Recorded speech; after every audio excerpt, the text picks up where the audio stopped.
Hey, welcome back, y'all. Working on Walters Softail today. You can see we got the GSXR wheel on. He had to machine a spacer to take up the difference between the Suzuki ID on the bearing and the OD of the Harley axle. We actually were able to buy some aluminum that was 3/4 ID, so it worked out pretty good. Had to mill a little bit off the brake stay and make a spacer on this side right here to take up the extra, what was it, a quarter inch? Quarter inch we took off of that. Quarter of an inch, and it has a 3/4 offset sprocket. We couldn't have got that any better than that. Look at that, guys. That looks really good. Oh, we ended up flipping this sprocket over too. Oh yeah, because of the machined off. Yeah, it was machined off on the back side. It gave us that little bit of a 1/16 of an inch we needed to make it perfect. So we're good there. Primary's going back together. Stator is gone. So got quite a bit done. Actually, this is a little bit of this project's been about a week in the works. Some wins and some fails, but we got through it. So, and right now Walter's just buttoning the primary back up. We're looking at the air shifter. We're going to, this is the rod up here. We're going to basically piggyback off of the stock linkage. Move it out this way. Yeah, we're going to piggyback off the stock linkage. There you go, put that up there. Yep. Okay, like so. So when he's riding it up the return road, he can still use the stock, well, they're not stock, they're custom, but the forward controls. And we're going to come off of here with a fabricated bracket up here to mount this. And we're also going to mount his switching valve to that bracket. And that should take care of the air shifter. Just so happens I have a real nice Motion Raceworks bottle bracket that we're going to be able to mount his air bottle right here on the front. So things are progressing, moving forward. You want to show them your fairing? Yeah. So he got one of those Amazon/eBay specials like we all buy, and that is Plastidip. Yeah. That's Plastidip. Look how close that color actually is. That's going, by the time it gets that all lettered up and everything, that's going to blend in pretty nice.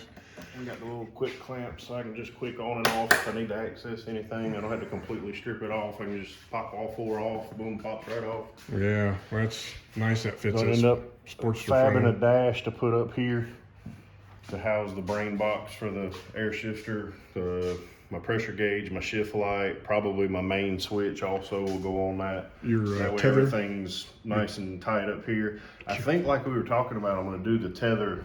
So this bike actually has true split tanks, like old style. So I think when I put the tanks back up, all this is going away.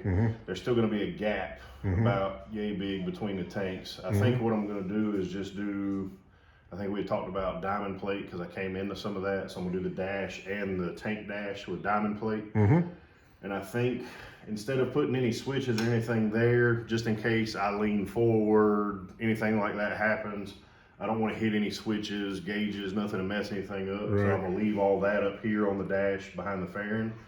And I think the only thing I'm gonna put on the dash between the tanks is I think that's where I'm gonna mount my kill switch. That way I can mount it to the zipper on my leathers instead of having it on my wrist, being in my way while I'm trying to ride or do anything with my hands. That way it's just all central away from the outside of the bike. Yeah. I think it'll be a lot cleaner and a lot less in the way that way. Good idea. I think we'll have enough room to where I think we can actually mount. I think we can mount the fuse box up in here in between the tanks. Between the tanks, I think I'm gonna shoot for this area because it's a little deeper. Because it's not, the box I got is not really big. Same thing. It's on my OG bike. Yeah. But I think it's, if it fits in between them tanks, I'll have enough room where I can just tuck it in between the tanks like so and run all my wiring out down here. And that way it's kind of hidden and it'll be covered by that panel between the tanks as well. Yeah. Actually, if we could get it to lay, I don't know if it'll fit this way. I don't think it'll lay flat. I'm gonna have to stand it up, I think. I'll know better once I can get the tanks on. And well, if we stand it, if we have to stand it up, we'll just make a bracket to mount it on Velcro. That way, if we need to get into it, we don't have to pull the tanks. We'll still have these too. And remember, we're gonna be running, I may mount it on this side, the right side, because that's gonna be a dead tank. There won't be any fuel in it. So, I mean, there won't be anything We could Velcro attached it right it, to the so gas tank, actually. Velcro it right to the gas tank, or just mount it to that side. That way, if I need to, there's only 3 bolts that hold that tank on. No fuel line, just pop it off. Yeah, just pop the tank right off, be able to get to the fuse box if I need to. Because that's why I was kind of gonna, that's my plan, is to try to kind of run everything to this side. I know I got the carburetor on this side, but I want to try to utilize this space. That way, if I have to get into anything, I don't have to worry about the tank with fuel in it. I just got the empty tank, pop it right off. I can kind of get to everything I need to make it easy. If I got to do anything at the track, it'll make life a lot easier. So those that don't understand what we're talking about, the bike has true twin tanks. So it's actually 2 small gas tanks that are connected at the bottom with fuel line. So we're going to block off and only run 1 tank because we don't need that other tank to have fuel in it. This bike is only going to have about 1 gallon of fuel. There you go. So this tank here is actually going to just be it's going to be a dummy. There's nothing in it. Yeah. So it's going to stay empty, and then he can get access to it pretty quickly with a couple bolts. I might be able to lay that box in there, actually, looking at it. I don't know. Once I get it actually mounted up. Yeah, we'll see. Because if we can mount it straight up, that'd be great, because you're only going to have, what, 2 bolts? Yeah. 1 or 2 bolts holding that dash in place. Yeah, I'm we'll I'll have to look at, I may just do them here and may not have, actually, no, I do have one in the backbone back here too. So I'll probably do at least 1 here, 1 here, maybe do 1 here too. Put some felt on the bottom of it to protect the tank too.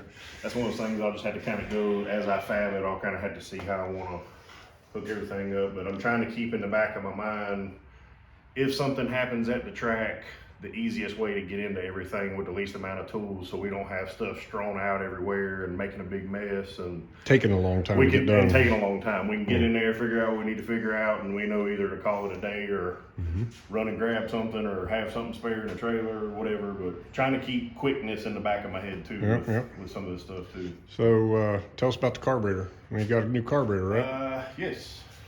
I'm still working on Still working on the carburetor. It has been a adventure, to say the least. So I went with the Mikuni. It's HSR 45. 45, yeah. Which is pretty hefty, but it needs it for this bike. Yeah. It's a 96 cubic inch, 95, something like that, yeah. Somewhere in that area. Yeah, and then your velocity stack, you couldn't find one that actually fit that application, so you're... Yeah, so for some reason, the only one I could find is the same one like you have on your OG, but instead of being red, which I would have been okay with, obviously. Yeah. The only one I could find in existence anywhere that's a orange or 65 something? millimeter ID was orange. And some people don't care. I care how my stuff looks, sometimes to a fault, but to me, presentation is a lot of it as well. So I ended up finding a blue one that I liked that I thought would go well with a little bit of blue that's in the tanks and the fender. So the only problem was it was a 62 millimeter. So you're whittling 3 millimeter out of it, huh? I'm basically with a Dremel and a bit just kind of whittling 3 millimeters out of it till I can get it to fit, and then it'll work. So slow process, but I think it'll look nice. And all the other stacks I could find that were 65 were the long style. Which I want to keep short. Which on a Harley Davidson, if you guys, let me see that stack for a second. So what these things do, okay, so if you want to gain more torque, okay, down low, you want a longer stack, okay? So the longer the stack is, the more low end power it makes. With the shorter stack like this, it focuses more on the breathing on the top end. Now, as y'all know, Harleys already have a shitload of torque, okay? So we're not focusing on that. We're focusing on making it breathe up top a little bit better. And also, side note, good little bonus, whereas he has the problem with the empty headlight hole, mine actually has a cover, but there's nothing in there. Yeah. So if we need to just stick a hand in, I can just unscrew those 3 screws and we can get right into the front without taking it off too. Yeah. So either way, it's accessible. True. So this engine has, like I said, we took the stator off of it. The charging system's gone, so it's now total discharge. If I remember, when we rebuilt the top end of this engine, to run pump gas. You have roller Yep. rocker arms, has S&S roller rockers in it. Yep. I don't think this doesn't have high RPM beehive springs or anything in it, but I'm expecting this motor to keep pulling it around 5,500 RPM. I think we'll just have to see where it lays over. Yeah, that's actually, as far as this motor, the actual heads are the only thing that are stock Harley. Yeah, yeah. So yeah, just a little trip down memory lane here. It does have a set of stroker flywheels in it. We found out the hard way because when his uncle had first built this bike, it had 12.5 or 13-to-1 high dome pistons in it, and we wanted to run it on 93 octane. So we bought a set of Wiseco flat tops.